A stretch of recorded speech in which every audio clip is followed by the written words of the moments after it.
इस beer cup की hype है भाई, क्या हाइप है ये। कोई सामने वाले को उसकी स्मेल गंदी लगती होगी, बट नहीं, कहीं पर भी इसको चीज़ों को ओपन करके दे स्टार्ट च्यूइंग दैट। ये देखो गाइस, कॉन्कॉर्ड गाइस, ये लेफ्ट में इंडिया है और राइट में पाकिस्तान है। So what is up guys, welcome vlogs back here. तो यार क्या हाल चाल है। स्टारबक्स में अभी आया था वसंत विहार में। मैं एक्चुअली कल टोरंटो से आया हूँ और रात की मेरी दोबारा से फ्लाइट है आज पेरिस की।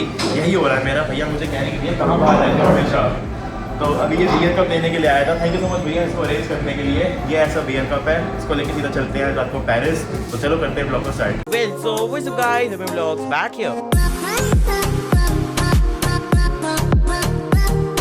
इस बियर कप की हाइप है भाई, क्या हाइप है ये, क्यों? बहुत ज़्यादा क्रेज़ है। हाँ, लेकिन तो यूएस में मेरे हिसाब से उसकी जो क्वालिटी थोड़ी सी अलग थी मेरे हिसाब से। हाँ, बाकी ये अभी जस्ट अभी ही आया था इंडिया के अंदर और ये कह रहे हैं सारे बिक गए हैं आज तो। चलो यार, लेकिन हमको मिल गया। लोग पी रहे हैं इसके अंदर ड्रिंक अभी। अंकल जी कह रहे हैं क्या भैया बियर वाला लेने आया हो। वो कह रहे हैं कि अंकल लोग सुबह सुबह आ गए थे खुलने के पहले स्टारबक्स, इसके लिए लड़ाइयाँ हो गई यहाँ पे। लेकिन चलो यार मिल गया स्टारबक्स वाला ये कप। अब सीधा खुशी खुशी जाऊँगा रात को पेरिस। यार पेरिस में अभी 10 दिन पहले गया था, अब उसके बाद मैं टोरंटो चला गया आकर के 3 दिनों के लिए और दोबारा से पेरिस जा रहा हूँ। पेरिस के बाद में बहुत सारी अलग अलग जगह जाने वाले हैं। यहाँ पे भी अभी ट्रैफिक है यार। 1:30 बजे की फ्लाइट है मेरी। पहले घर जाके नहाऊंगा, उसके बाद मैं निकलूंगा। अंकल कब तो जाऊँगा कब नहाऊंगा समझ ही नहीं आ रहा। मैप अभी 1 घंटा दिखा रहा है घर पहुँचने के लिए। लास्ट 10 डेज की मेरी आइटनरी बताता हूँ, बहुत तगड़ी क्रेजी है, सुनोगे आप तो हैरान हो जाओगे। दिल्ली से वैंकूवर, वैंकूवर से मेक्सिको सिटी, मेक्सिको सिटी से Delhi but layover in Paris of 21 hours. Then again 1.5 days के बाद दिल्ली YYZ टोरंटो, फिर टोरंटो दिल्ली वापस। वो मैं कल आया था 4:30 बजे सुबह। उसके बाद में मैं गया दिल्ली से आज रात को पेरिस। तो 1.5 दिन के गैप में अंकल कितनी कंट्रीज़ तो गिनोगी। हाँ, और इस बार तो बहुत सारी कंट्रीज़ होंगी मेरे हिसाब से, क्योंकि ना मेरे को एक्चुअली अपना जो पासपोर्ट है वो सबमिट करना है फॉर वीज़ा। तो उसके लिए मैं सोच रहा था कि यार जो व्लॉग्स हैं कुछ बना के रख लूँ एडवांस में। All set to leave guys. घर आते ही मैं हो गया रेडी और भी 10:30 हो चुकी है। वैसे फ्लाइट थी मेरी 1:30 की, बट जो फ्लाइट है वो भी हो चुकी है delay. It will take off now at 2:45। तो मैं थोड़ा आराम से निकलता हूँ 15-20 मिनट में। I wanted to get one of these, काफ़ी बड़े वाला जेरमैंडर, तो मेरे को टोरंटो में मिला एंड आई गॉट इट। अभी देखो 10:30 हो रहे हैं, जहाँ मैं जा रहा हूँ 4.5 आवर्स पीछे है। तो इस वक्त आप को कोई चीज़ मिल चुकी होगी। क्या सोचने में लगे हो दोनों? कुछ बात कर रहे हो ना, खुफिया बात चल रही है, कुछ प्लानिंग कर रहे हो शायद आप दोनों। देखो डंडा भी रखा हुआ है। मैंने कॉफी दिया कि खा के बताओ ये है क्या। हाँ, तो कितनी खाई इन्होंने। अभी जब आ रहे थे तो काफी ज्यादा ट्रैफिक जाम था, बट अंकल अब दिखा रहा था 40 मिनट्स एयरपोर्ट का, जो कि काफी नॉर्मल है।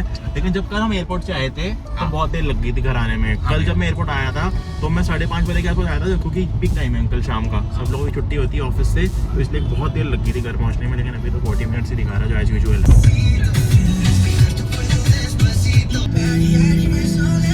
Should I say this place my second home? क्या ये बात सही होगी? बिकॉज 1 महीने में लास्ट 4 बार तो यहाँ आ गया। सारे गेट्स तो ये बंद रखते हैं एंट्री के लिए, बंदा घुसे कहाँ से इनके अंदर। ड्यूटी फ्री भी भाई कितना सही है यहाँ का, सबसे बड़ा ड्यूटी फ्री वैसे दिल्ली का ना ये। चेक पे ना 2-3 बंदे अपने लड़ गए, बिकॉज वो ड्रिंक कर रखी थी उन लोगों ने। उसके बाद में लड़ाई होगी वहीं पे, सब लोग चिल्लाने लग गए और मेरा जो बैग है वो अटक गया।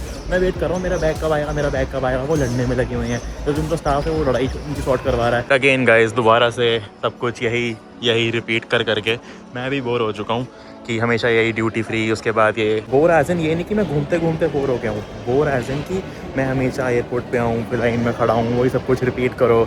बस वैसे वो मैंडेटरी भी है, बट मुझे काफ़ी बोरिंग लगता है। थोड़े दिन पहले ही मैं आया था एयर फ्रांस से पेरिस से दिल्ली, तब मैं आया था प्रीमियम इकोनॉमी के अंदर, और इतनी ज़्यादा बेकार इनकी प्रीमियम इकोनॉमी थी ना। उसके अंदर यूर स्पेंडिंग इतना ज़्यादा पैसे 32-33 हज़ार रुपये जस्ट फॉर द सीट, और उसके अंदर आपको कुछ भी नहीं मिलता। जो लैबोरेटरीज़ है वो भी आपको पीछे वाले यूज़ करनी है, और जो फूड है वो भी कुछ खास नहीं था मेरे हिसाब से। मतलब जो मेरे को फील हुआ, all the it was Michelin star, but मेरे को तो बेकार सा ही लगा।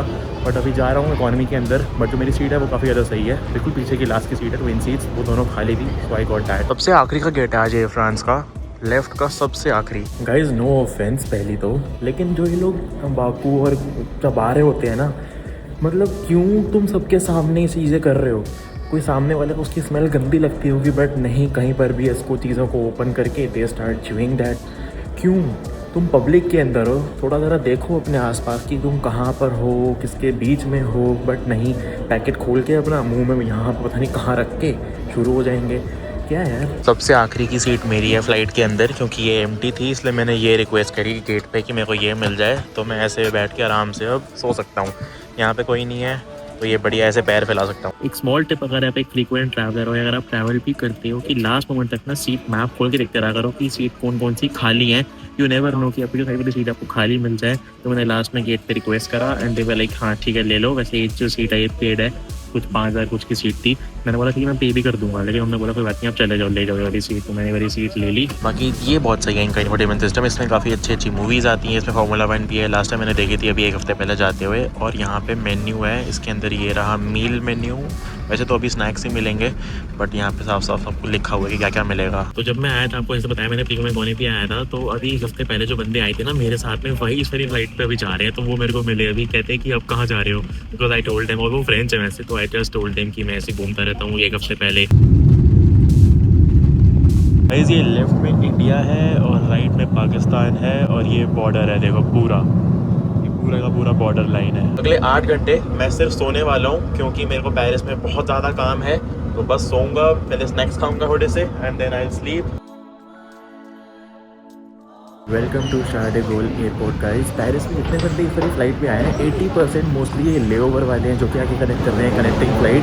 तो ये कनेक्शंस वाले हैं। मेरे को लगता है कि जो लाइन है ज़्यादा लंबी होगी at the time of immigration, but let's see. I am thinking कि कुछ सवाल ना पूछें, बोलेंगे यार तू अभी यहाँ पर आया था 9 दिन पहले, उसके पहले तू 20 दिन पहले यहाँ पर आया था, तो करने क्या आता बार बार। मैं बोलूँगा भाई घूमने आता हूँ मैं। फिर I just told them my YouTube channel. I feel अंदर से मेरे को थोड़ा ऐसा हो रहा है आज कि नहीं पूछेंगे, कुछ भी बोलेंगे जाओ यार तुम तो आते रहते हो। एक तो इनका एयरपोर्ट इतना बड़ा ना कि 4-5 टर्मिनल है। हमेशा मैं अलग अलग प्लान होता हूँ। आज एम पे हुआ हूँ, उस दिन के से गया था। जब मैं वापस आया था 1 सेंट मार्टिन से। सब लोग ट्रांसफ़र वाले हैं, देखो सब लोग ट्रांसफ़र वाले हैं। What just happened? मैं आया, पासपोर्ट स्कैन, ओके, कोई सवाल नहीं, बस मेरा शेनिगन पे मेरे स्टैम्प्स देखे, एक सवाल नहीं। मुश्किल से 10 सेकंड स्कैन करने में लगे। क्योंकि राइट में मेरे और बंदे थे, उनको पूछ रहे थे क्यों क्या करने आए हो। मेरे से स्टैम्प्स देके जाओ, मतलब एक भी सवाल नहीं, सीधा ओके बोला। कैराउजल बेल्ट पे गाइस इतनी ज़्यादा भीड़ नहीं है। जो फ्लाइट दिल्ली से आई है, आप देख लो, सिर्फ जो फ्रांस के लोग थे वही आए हैं। और इनसे बात कर रहा था जो मेरे साथ में आए थे ना 1 हफ्ते पहले, ये थे वो दोनों। 2 ऑप्शन है मेरे पास में, या तो मैं जाऊँ ट्रेन से या मैं जाऊँ यहाँ टैक्सी से। ट्रेन काफ़ी दूर है यहाँ से, बट टैक्सी थोड़ी एक्सपेंसिव पड़ेगी। But taxi is the best option right now, because traffic भी नहीं होगा। सुबह के 7 ही बज रहे हैं। जब भी आप ट्रैवल करते हो और बाहर आते हो गेट्स के, तो यहाँ पे टैक्सी वाले बंदे खड़े होते हैं, बोलते हैं कि सस्ते में आपको छोड़ देंगे। बट हमेशा ऊबर या यहाँ पे बोल्ट है वो यूज़ करो, बिकॉज आपको नहीं पता जो सामने वाला है वो किस तरीके से आपको देख रहा है, आपको लूटना चाह रहा है। क्योंकि ये जो जगह है ना, पहली बात इसके अंदर बहुत सारी स्कैम्स हैं। मतलब आपको पता होगा यहाँ पे बहुत स्कैम्स हैं।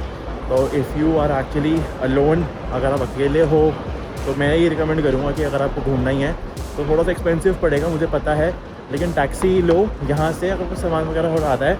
सेकेंडली किसी से ऐसे टैक्सी मत लो, ऊबर वगैरह यूज़ करो, वो बेस्ट है। यार ठंड तो बिल्कुल भी नहीं है यहाँ पे, बिल्कुल ज़रा ठंड नहीं है। और अभी तक सनराइज भी नहीं हुआ। टैक्सी पकड़ने के लिए मैं वहाँ सामने से ऊपर आया यहाँ पे, फिर अब जा करके टैक्सी मैंने लिया है। इतना मेरे को चलना पड़ा है, लेकिन टैक्सी आ रही है अब यहाँ पे 2F पे आ रही है। पेरिस एयरपोर्ट इतना दूर है ना, लेकिन फिर भी 42 मिनट्स दिखा रहा, तो अभी कोई ट्रैफिक नहीं है। सबसे बढ़िया टाइम है आने का। ये देखो guys, Concorde the best one. The best one, you have to when you see the boulangerie, bakery.